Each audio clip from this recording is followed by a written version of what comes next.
Hi everyone, Edie here. How are you? Okay, this is how I get a lot of people, all my students, to bring food to our potlucks. The reason why we do potluck dinners is number one, so I don't have to spend money, on food for a special event like Thanksgiving, Christmas, Cinco de Mayo, Mardi Gras, stuff like that.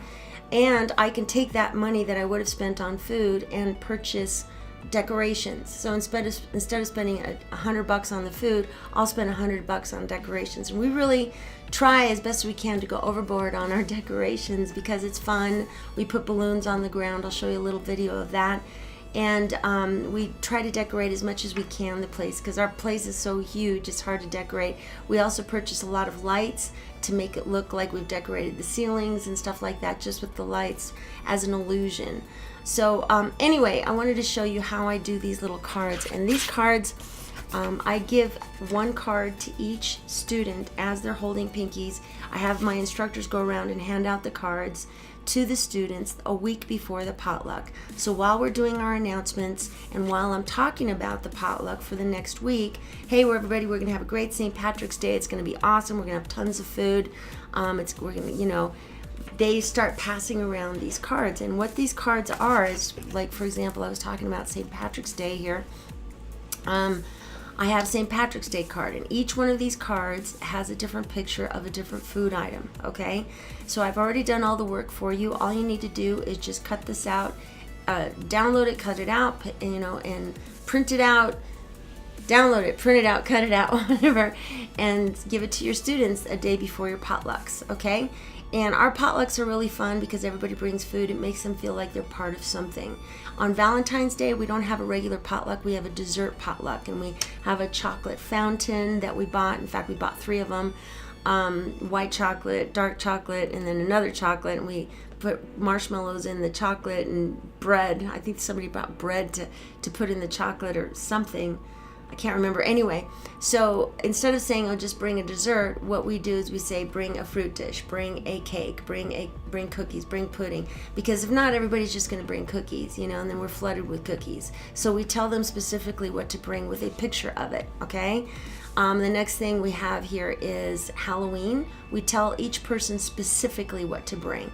Instead of just bring food, we tried, okay, all yellow belts bring veggies, all orange belts bring, but that didn't work, okay? So this is what really works when we're very specific and we physically hand the card to the person, okay? And they look at it and they say, oh yeah. And they even put it in their pocket, and when they come back to the next class, they actually give us a card. And what we used to do is we used to incentivize them to bring food by giving them a free DVD afterward. I have thousands of DVDs that I need to get rid of, so that was my incentivization. And when they would give us the card, we would give them a free DVD, which is kind of cool. So here's Mardi Gras and Easter, different food for that. And then we have Happy Thanksgiving. This is different because now we're including pumpkin pie, corn on the cob, cranberry sauce, and mashed potatoes, okay? People love mac and cheese, so I do that all the time. Christmas, okay, same thing as Thanksgiving.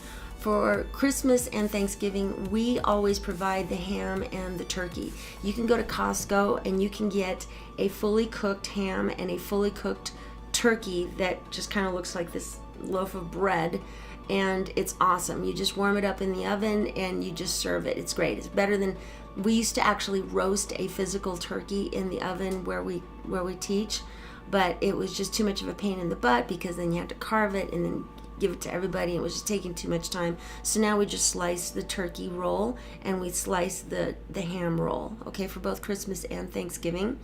And here for Cinco de Mayo, it's different as well because I have a chef, one of our apprentices, Felix, who actually cooks for Cinco de Mayo. So he has everybody bring the garnishes and the stuff like that while he cooks the regular meal. So it's kind of cool that we can help him out with bringing tortillas and chips and pico de gallo and stuff like that. And so that's what we do for Cinco de Mayo. And here's a map to the Spanish grocery store where you can go get the Cinco de Mayo food, because some people don't know what pico de gallos, people don't know what pepino de and jicama trays are and stuff like that, or Mexican flan. So I actually put a picture of it and I say literally Google it.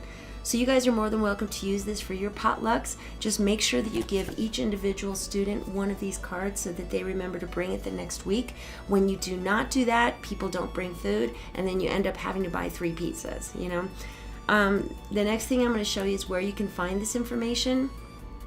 If you go to your forum, okay, on McCoy, the people who have taken the Dance Business Management program have full access to this. You have access to my diary on how to school, flyers, business cards, posters, site banners, etc., weekly meetings, stuff like that. Marketing swipe files are here.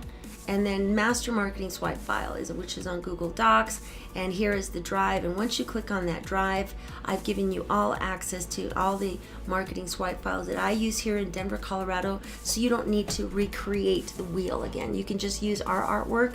Also, if you have files that you want to upload to this that you think could benefit others, please send them to me, and I'll be more than happy to upload them in here and share the entire folder with everybody in the franchise system. Okay, so if you haven't taken the DBM yet, please take the DBM. We're giving discounts to people who haven't taken the DBM yet, who have been in the system for a while.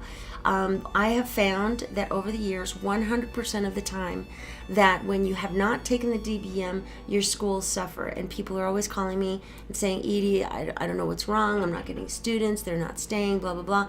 And 100% of the time, those people that call me to complain are the people that haven't taken the DBM. So now, to be a member of the franchise program, it is mandatory that you take the DBM. And I will give you a discount for that because you've been with us for a few years. Also, you get 20% commission if you refer an outsider to take the full retail DBM as well. So don't forget about that. And don't forget about our summit this year as well. It's going to be amazing. And I believe we're going to have a summit every year, which is going to be awesome. So if you have any questions about this, I know this was a really quick video, but please give me a call. I'm at 303-888-5355. Any questions, comments, concerns, whatever, I'm here for you. There's nothing more that I want than to see you succeed, because when you succeed, we all succeed, and it's a great thing, and it's a great system, and people just get addicted to it. They just love it. So let me know if you're struggling. Make sure that you follow the system exactly the way that we trained you.